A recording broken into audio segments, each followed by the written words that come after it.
Whether you call it or not, the water has, if the water level drops and exposes the fuel rods, which he says here, that means the water in the circuit has gone somewhere. What it's suggesting is this, that the reactor was melting down when the reactor was full of water. The water got so hot it bubbled into steam.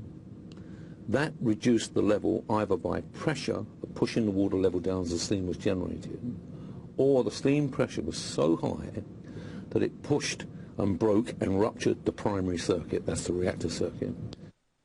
Now I want to make a comparison between the explosion in the third reactor today and the Chernobyl accident. And you can see from Chernobyl, the actual secondary containment of Chernobyl was ripped asunder.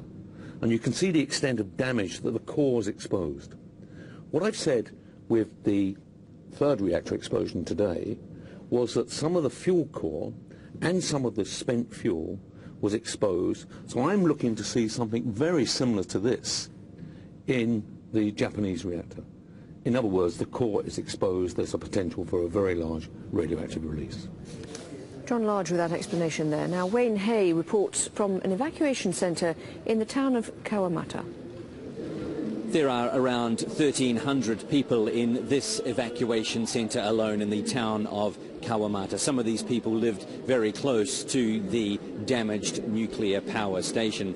Some are saying that the information flow from the government has been very poor. They really know very little about what sort of damage is being caused to the area that they lived. Some said that after that first explosion on Saturday, that they were planning to go back home soon after that. But with the second explosion in unit number 3 and with the problems being experienced in unit number 2, some people are now making plans to move on from these evacuation centres to go and stay, perhaps longer term, with friends and family members. At the moment, though, these people who remain here are being offered food, water, shelter and clothing. Well, the disaster is slowing down the country's already struggling economy. Will Japan's move to pump more than $180 billion into the money markets keep the economy moving? We'll take a look later in the programme.